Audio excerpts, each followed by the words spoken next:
Tantor Audio presents Find You in the Dark by A. Meredith Walters. Narrated by Madeleine Lambert.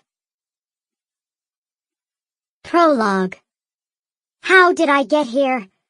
When was it that my life took this insane detour into the gigantic mess that I now saw when I looked in the mirror? Sure, everything had started so simply. A look, a touch, a kiss. Your first love is supposed to be beautiful, right? And maybe it still is. I don't know.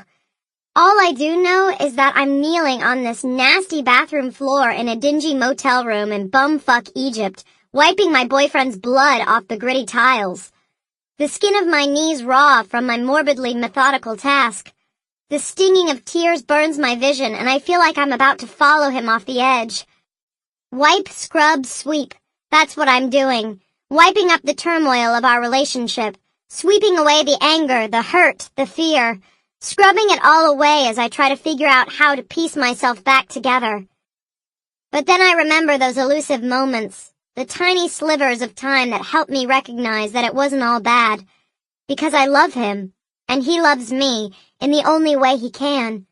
Perhaps my only failing was not seeing that I wasn't able to hold it together on my own. But I'm not one to give up.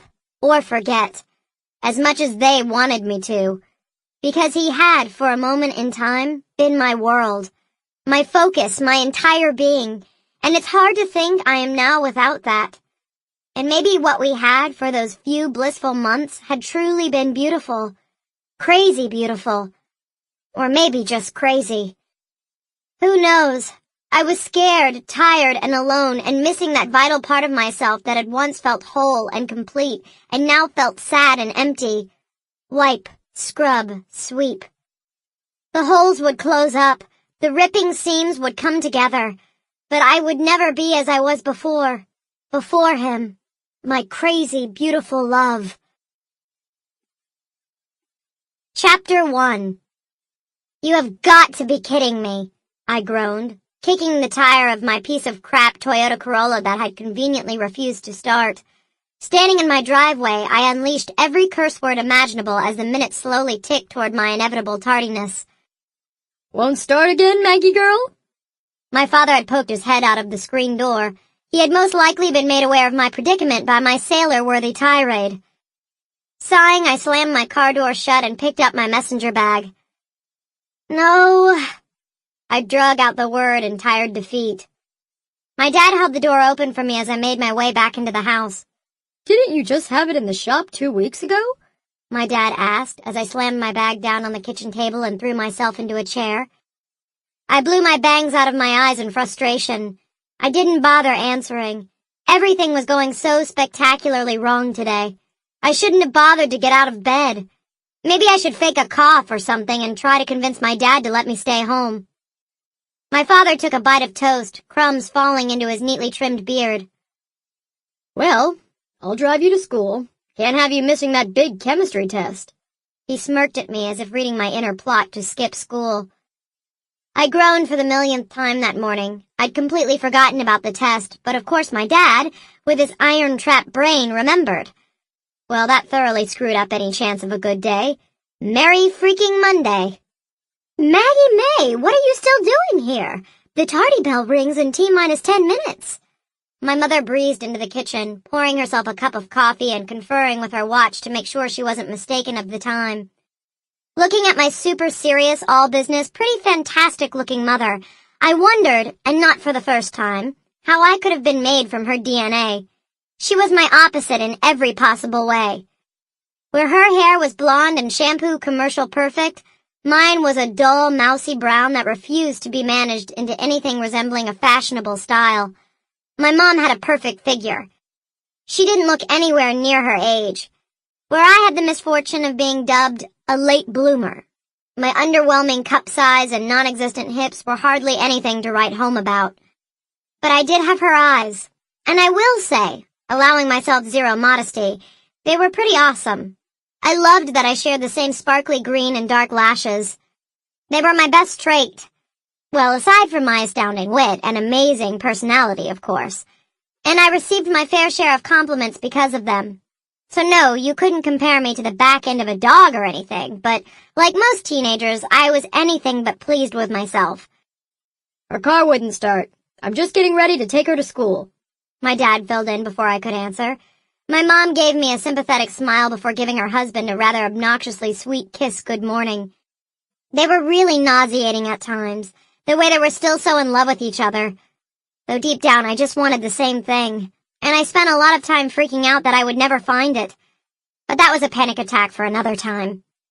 We can help you with it this time, you know. You worked really hard over the summer to buy it, and it's been nothing but trouble since you parked it in the driveway. My mom, despite her Barbie-perfect appearance and a no-nonsense accountant personality, was pretty awesome. I took the bagel she handed to me and licked the cream cheese from the top. Thanks, but I still have money saved up. Let's just hope I don't need a whole new flipping engine or something, I muttered. My mom ruffled my hair as if I were still 5 and picked up her briefcase. Well, Marty, if you've got this under control, I've got to get to the office. I'll probably be late tonight. My mom ran her own accounting firm in the city and worked a lot. She leaned down and gave me a quick kiss on the forehead, another loud smack for my dad, and left. I shoved the remainder of my bagel in my mouth and wiped my lips with the back of my hand. A napkin appeared under my nose. I don't think you were raised in a barn, Maggie, my dad joked. I lightly touched the napkin to my now clean mouth, just to make him happy. You can head on out to the car. I'll meet you there. Call Bert's garage today. They'll come and tow the car. Mom and I will pay for the towing. You pay for the repairs. Deal? My dad put his tea mug in the sink and filled it with water. I felt guilty having my parents pay for my car in any way, shape, or form. I had been the one insisting on buying the shitmobile outside. My dad wanted me to shop around more, to get a Carfax report, all that rational stuff that I, of course, wouldn't listen to because I am 17 years old and I know way more than my parents. Well, I learned that lesson the hard way. But I knew I most likely wouldn't have enough money to pay for the tow and the repairs.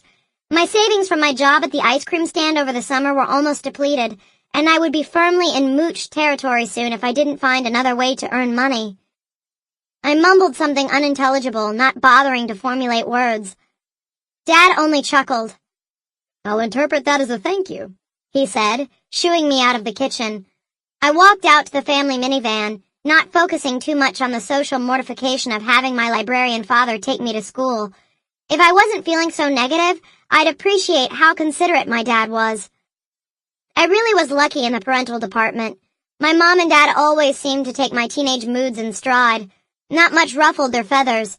Not that I'd done much ruffling in my 17 years. So here comes the obligatory life rundown. I was your typical teenage girl, living in small-town America, or Davidson, Virginia if you really wanted to know, on the corner of cliché and stereotype. My life had been typical and uneventful. I grew up the only child of the local beauty queen and the bookish guy she fell in love with. We had an apple pie life of family dinners and games of Monopoly on Thursdays, Wednesdays if it was Mom's week for bunco. My best friends, Rachel Bradfield and Daniel Lowe, had been my partners in non-existent crime since the womb. Our mothers had grown up together, and it was predetermined that we would be as close as they had been. I was suitably smart, sporting a solid B-plus average, and had aspirations of college, just like my friends. I did my homework, followed the rules, and basically bored myself to death.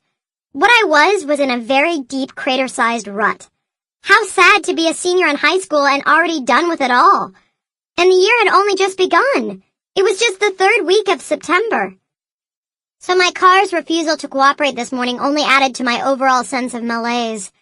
I waited less than patiently in the passenger seat, tapping my fingers on the dashboard in an imperfect rhythm.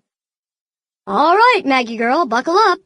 My dad's persistent use of my childhood pet name, only mildly less obnoxious than the fact that I was named after some 70s rock song by a guy with really bad hair and a penchant for supermodels, was sort of grating this morning. I wasn't sure if Dad had yet to realize that I wasn't 10 anymore. My parents had a really hard time accepting that I was, gasp, almost an adult. Though to be fair, most days, this morning included, I didn't necessarily act the part. I pulled out my phone and sent a quick text to Rachel and Daniel, letting them know I was running late.